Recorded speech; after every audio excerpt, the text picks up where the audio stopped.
প্রিয় দর্শক, আসসালামু আলাইকুম। আশা করি সবাই ভালো আছেন। আজকে আপনাদের সাথে আমি ইনঅর্গানিক কেমিস্ট্রি আরেকটি গুরুত্বপূর্ণ বিষয় নিয়ে আলোচনা করব। আমি সরাসরি আলোচনায় চলে যাই।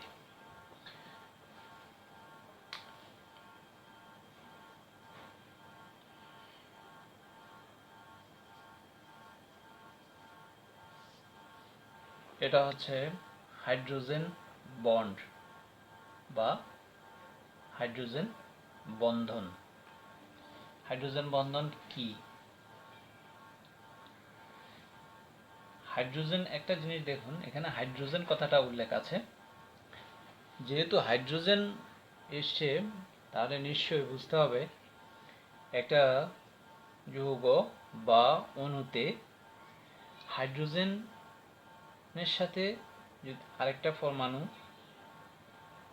এক বা একাধিক পরমাণু যদি যুক্ত থাকে এভাবে, তখন যদি হাইড্রোজেনের সাথে যে বন্ধনে সমযোজী বন্ধনে যে পরমাণুটা যুক্ত থাকবে তার দিকে যদি ইলেকট্রনের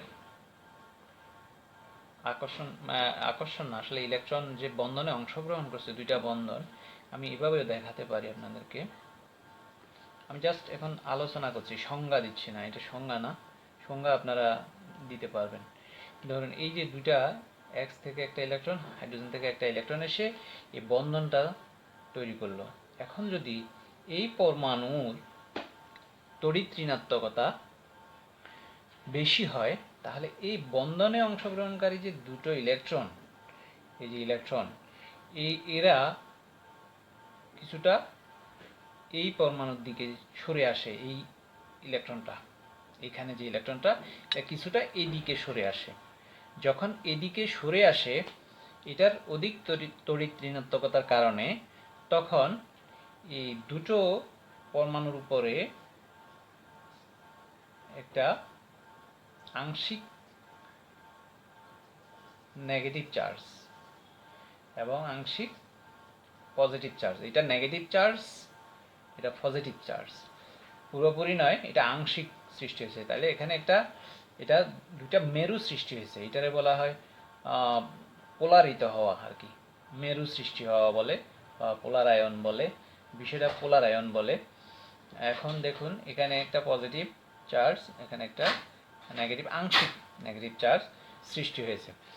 এখন এই পজিটিভ এবং নেগেটিভ চার্জের সৃষ্টি হলো প্রান্তে, এটার কারণে যদি এই ধরনের আরেকটা হাইড্রোজেন যদি এরকম হয়,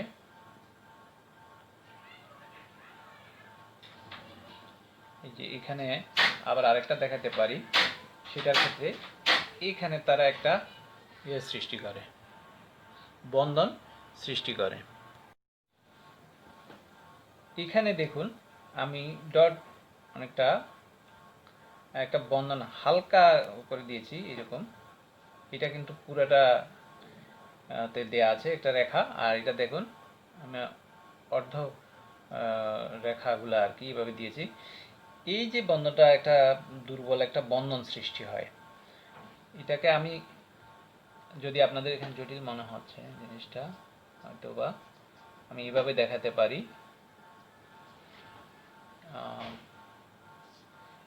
হাইড্রোজেন এক্স, হাইড্রোজেন, আমি এক্স দিয়ে দেখালাম, আসলে এটা কোনো পরমাণু বোঝাচ্ছে না, জাস্ট আপনাদের বোঝার জন্য দিয়েছি। এখানে নেগেটিভ, এখানে পজিটিভ, এখানে নেগেটিভ। তাহলে এই যে আংশিক নেগেটিভ চার্জ এবং আংশিক পজিটিভ চার্জ, এই হাইড্রোজেনের সাথে এই পরমাণুটা একটা বন্ধন সৃষ্টি করে।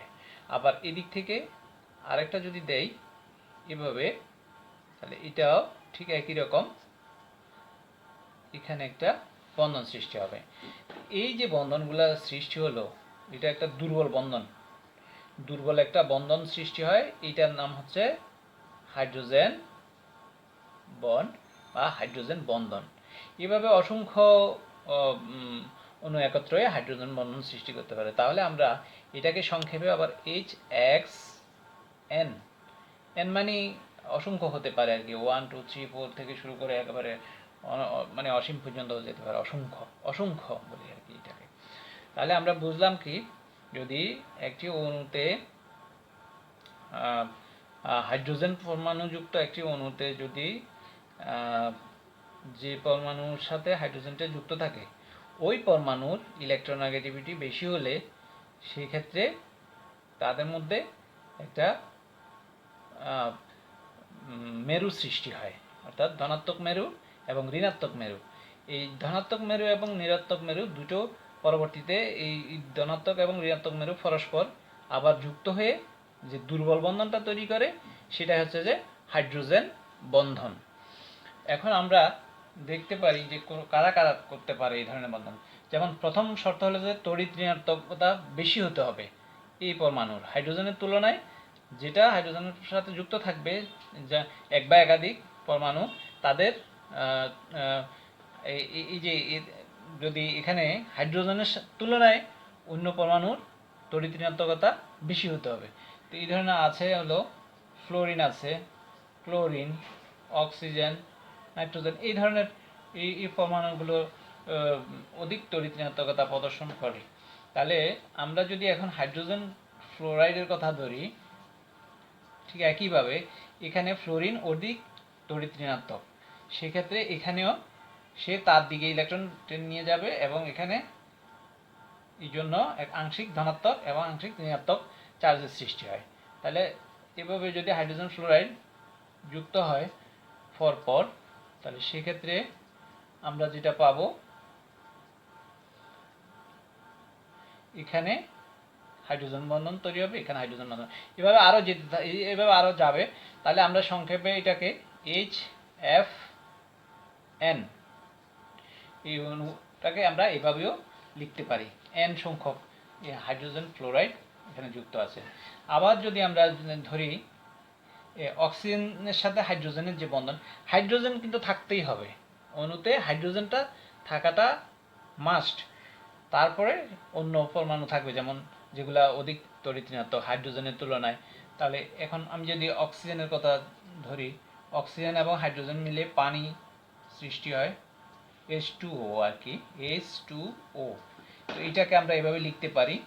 এখন এই অণুর মধ্যে আবার এখানে এই অক্সিজেনের তড়িৎ ঋণাত্মকতা হাইড্রোজেনের তুলনায় বেশি, সেই জন্য এখানে নেগেটিভ চার্জ সৃষ্টি হয় এই দুইটার উপরে, আংশিক আংশিক নেগেটিভ চার্জ, আংশিক পজিটিভ চার্জ এই হাইড্রোজেন এবং এই হাইড্রোজেনের উপরে। তাহলে এই ধরনের আরেকটা হাইড্রোজেন যদি এভাবে যুক্ত করি, তাহলে তার ক্ষেত্রে ঠিক একই রকম হবে, এখানে আংশিক নেগেটিভ চার্জ, এটা আংশিক পজিটিভ চার্জ, এটাতেও আংশিক পজিটিভ চার্জ। তাহলে এখন এই যে আংশিক নেগেটিভ চার্জ এবং আংশিক পজিটিভ চার্জের সাথে একটা আকর্ষণ মাধ্যমে তারা একটা বন্ধন তৈরি করে, দুর্বল বন্ধন।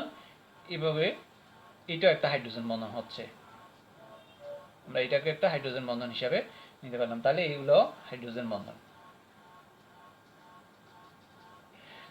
তো এভাবে তাহলে আমরা এই অণুটার ক্ষেত্রেও দেখাতে পারি H2O হোল টু দি পাওয়ার, এই যে এভাবে দেখানো যায়, মানে N দ্বারা আমি বুঝালাম N সংখ্যক হাইড্রোজেন অণু এখানে, পানির অণু এখানে আছে।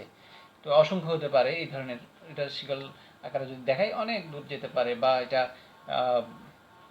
অন্যভাবেও এটা পুনর্বিন্যস্ত হতে পারে।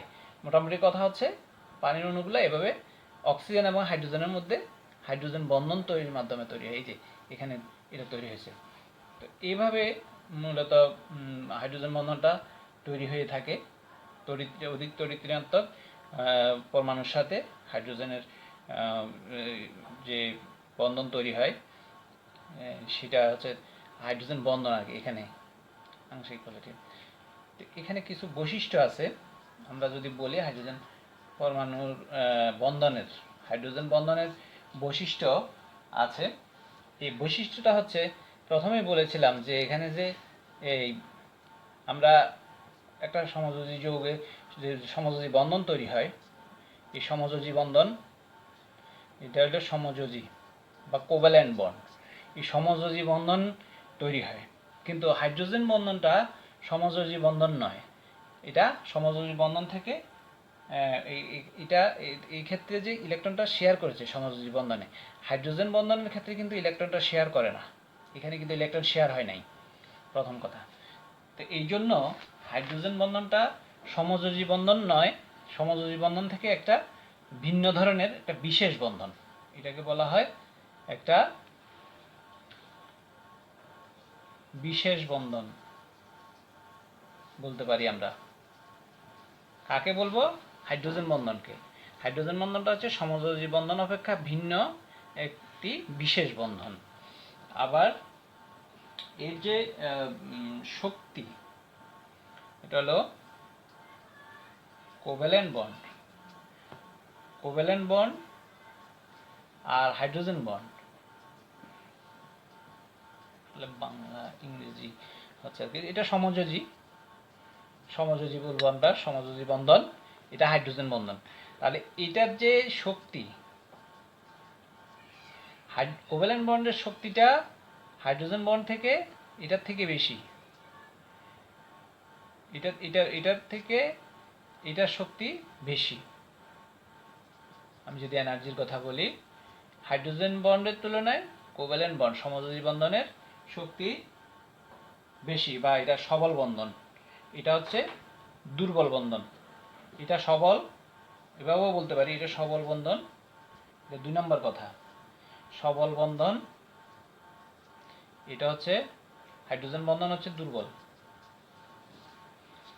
এটা দুর্বল বন্ধন। হাইড্রোজেন বন্ধন মূলত যে হাইড্রোজেন বন্ধনটা আর কি, সেটার কথাই বলছি, হাইড্রোজেন বন্ধনটা দুর্বল বন্ধন। তারপরে আমরা এখানে আরেকটা বিষয় বলতে পারি, সেটা হচ্ছে যে হাইড্রোজেন বন্ধনযুক্ত যে সমস্ত যৌগগুলো আছে, হাইড্রোজেন বন্ধন যেমন H2O, N এই ধরনের দেখিয়েছি আমি, HFN, এই যে এই ধরনের যত যৌগ আছে তাদের যে বয়েলিং পয়েন্ট বা স্ফুটনাঙ্ক বলে আর কি, স্ফুটনাঙ্ক, এটা হাইড্রোজেন বন্ধনযুক্ত যৌগে স্ফুটনাঙ্কটা বেশি হয়। এই হাইড্রোজেন বন্ধন থাকার কারণেই এই যৌগের স্ফুটনাঙ্কটা বেশি হয়। তাহলে আমরা হাইড্রোজেন বন্ধন কিভাবে সৃষ্টি হয়, হাইড্রোজেন বন্ধনের বৈশিষ্ট্য, এটা সম্পর্কে আমরা জানলাম। তো এখানে যে সংজ্ঞাটা, আপনারা এখানে যে আমি আপনাদেরকে সবসময় এভাবেই আমি দেখাই, আসলে স্পেসিফিক কোনো সংজ্ঞা আমি একটা বলবো, হয়তো এটা আপনারা মুখস্থ করার দরকার নেই, আপনারা এখন বুঝেছেন যে হাইড্রোজেন বন্ডটা কিভাবে এখানে তৈরি হচ্ছে, তো সেভাবেই আপনারা আপনাদের মতো একটা সংজ্ঞা নিজের ভাষায় লিখবেন। আসলে সবসময় এই কেমিস্ট্রিটা আগে বোঝার চেষ্টা করবেন, যে কোনো বিষয় কেমিস্ট্রিটা হলে বোঝার বিষয়, এটা মুখস্থ করার বিষয় নয়। বুঝবেন, বুঝে নিজের মতো নিজের ভাষায় বিষয়টা লেখার চেষ্টা করবেন, তাহলে আপনাদের জিনিসটা খুব মানে সুস্পষ্ট একটা ধারণা যদি পেয়ে যান, তাহলে আপনি লিখতে পারবেন এটা সম্পর্কে। যদি আবসা কিছু অস্পষ্ট ভাষা জ্ঞান দিয়ে আসলে আপনি কিছু এখানে মানে লিখতে পারবেন না, পরীক্ষার সময় বিভিন্ন যে প্রশ্নগুলো আসে, এই জন্য সব ক্ষেত্রে আপনারা আগে বোঝার চেষ্টা করুন। আমি এখানে আপনাদেরকে জিনিসটা বুঝালাম, আপনারা সেই হিসাবে একটা নিজের মতো করে সংজ্ঞা দেওয়ার চেষ্টা করবেন। তো এখানে ভিডিওটি আপনাদের যদি ভালো লেগে থাকে, আপনাদের সহপাঠী যারা আছে তাদের সাথে শেয়ার করবেন, এবং আমার ভিডিওটি এতক্ষণ দেখার জন্য আপনাদেরকে অনেক অনেক ধন্যবাদ। আজকে এ পর্যন্তই। আল্লাহ হাফেজ।